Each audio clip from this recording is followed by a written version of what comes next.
Mesdames et messieurs, bonjour ou bonsoir selon votre position géographique. Bienvenue dans cette édition d'information dont voici les titres. Ce vendredi, la police a procédé à une patrouille dans la préfecture de Fria.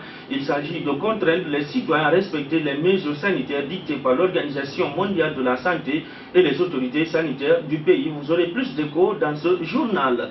Et puis, soigner des malades en base de plantes est l'objectif de la médecine traditionnelle. Cependant, cette pratique se trouve aujourd'hui ignorée par quelques citoyens au profit de la médecine moderne. C'est tout pour les titres, les détails c'est juste après ça. Vous avez bien fait de choisir Fria TV pour vous informer. Ouvrons cette édition d'information par cette nouvelle.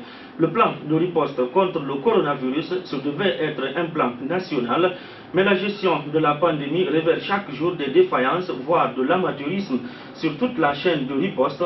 Une agglomération de plus de 1000 habitants et de surcroît située à une vingtaine de kilomètres de la commune urbaine de Fria et une dizaine de kilomètres de la commune rurale de Tourmelen n'a reçu aucune équipe de sensibilisation, ni d'équipe de lavage de mains, ni de masques de protection.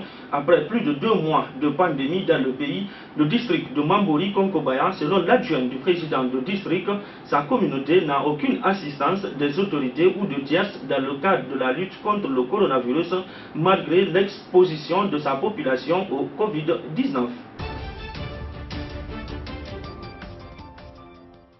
Je vous l'annonçais dans les titres. Est-ce possible de finir avec la pandémie en 60 jours? Il reste à voir si l'Agence nationale de sécurité sanitaire pourra aboutir à l'objectif qu'elle s'est assigné, puisqu'à date, plusieurs citoyens de la préfecture de Fria n'appliquent pas les gestes barrières tels que dictés par les autorités sanitaires du pays.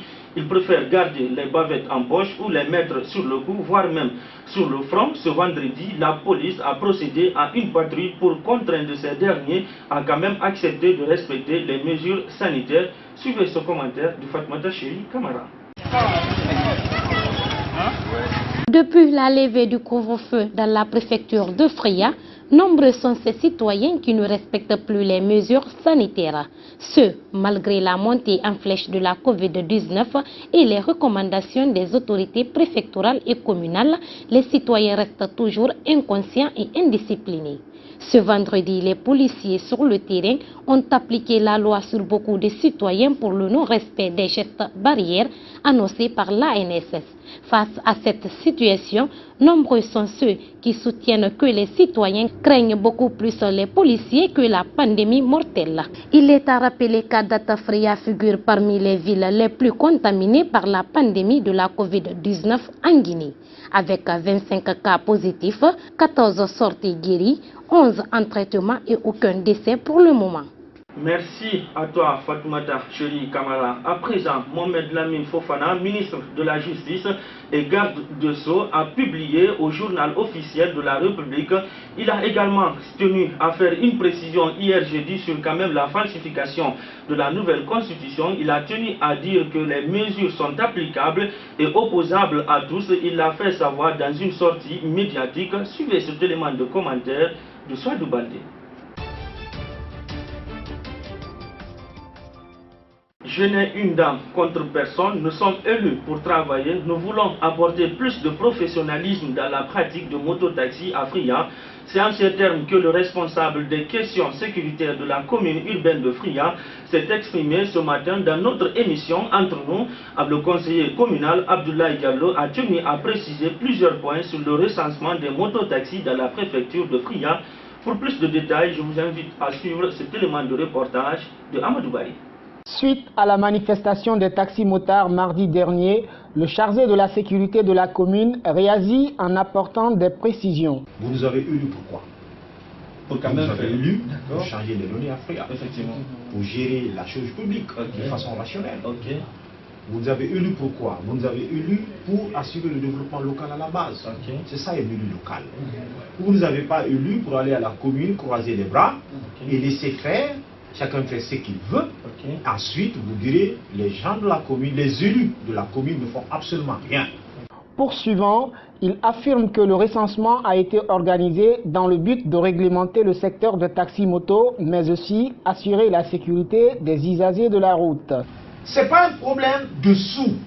Certes, les sous, il faut les avoir pour développer la commune, mais il y a un problème aussi de compétences. Il y a un problème, je vous ai dit, il faut assurer obligatoirement ces gens qui montent sur les motos, leur sécurité d'abord émane de la commune. Vous prenez 5, 4, 3 personnes sur une moto. Dites-moi, c'est normal? Ce n'est pas normal. Il faut réglementer le secteur. Mais quand vous voulez faire des réformes, on vous dit que vous êtes méchant. Moi, par exemple, je suis Ablaye Diallo, c'est vrai. 1, c'est mon nom. De 2, je suis de la commission sécurité. C'est pourquoi je m'en occupe. Il y a d'autres élus qui sont dans d'autres secteurs, qui doivent s'occuper de ces secteurs-là. Moi, je suis de la commission sécurité. Par exemple, en ce moment, je travaille avec la police communale pour réglementer un peu le secteur. Vous voyez des gens qui viennent occuper la chaussée et les routes sont tellement étroites.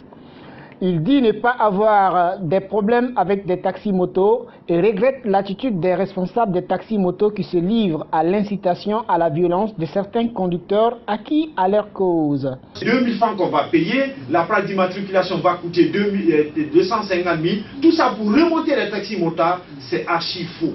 Et c'est ce que je voudrais. Vous aurez la clarté dans ce que je suis en train de vous dire. Vous comprenez? D'accord. Moi, je ne suis pas allé à la commune pour chercher des problèmes. Il reste à savoir si le syndicat des taxis-motos et la commune vont se mettre au-dessus de leurs différends pour conjuguer le même verbe.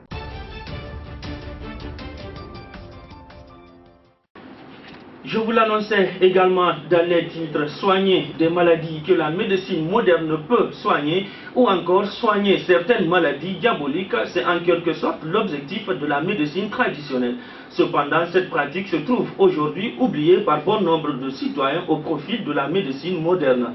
Les vendeurs des produits de la pharmacopée se heurtent à plusieurs obstacles dans le cadre de la vente de leurs produits. Ils invitent néanmoins les autorités à les accompagner dans le cadre de l'exercice de leur métier. Le point, c'est avec Anne-Marie Thérèse Sori.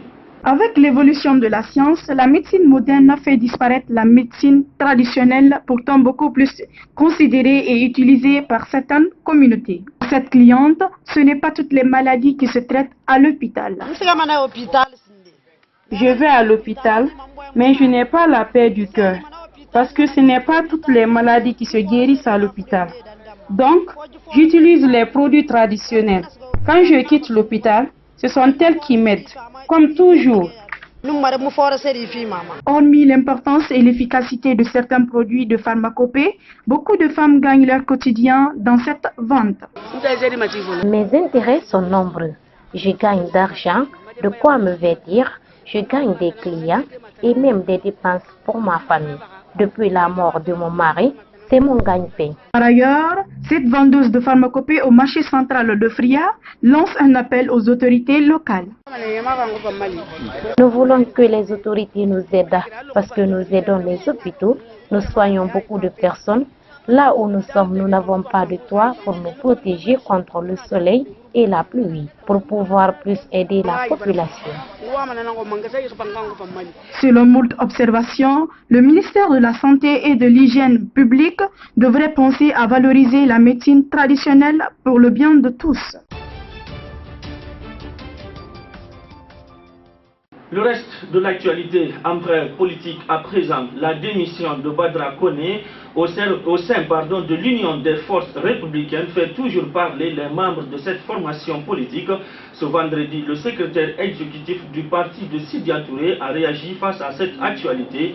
Il dit les démissions sont inhérentes au parti politique et l'UFR a toujours résisté et a réussi à surmonter les péripéties, a-t-il dit. Plus loin, il ajoute également, je cite, « Nous avons connu des moments plus difficiles que ce qui est arrivé aujourd'hui. Le parti a toujours résisté. Le départ de Birki Momon, de Teddy Touré, qui étaient tous des grands coordinateurs à Kaloum, mais le parti s'est battu et est devenu plus dynamique.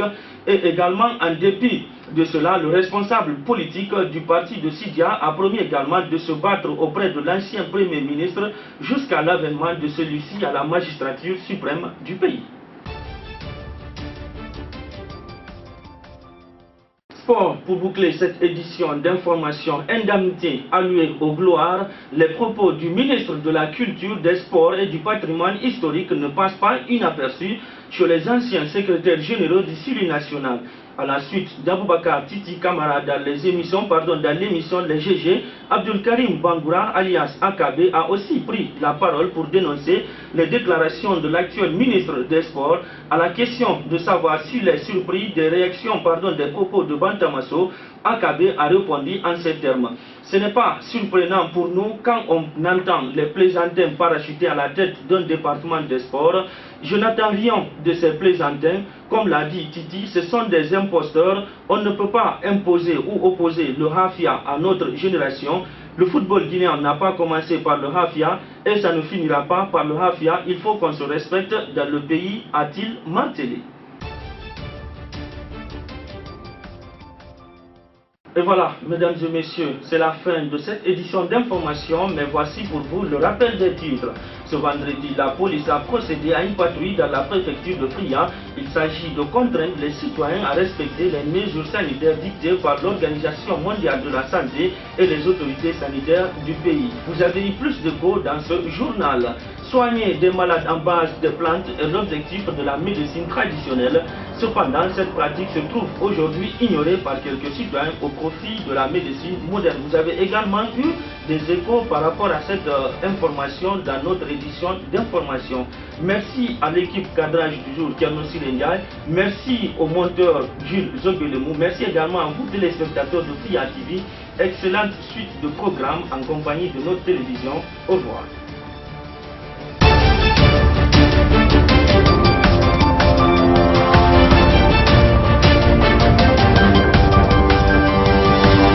Thank you.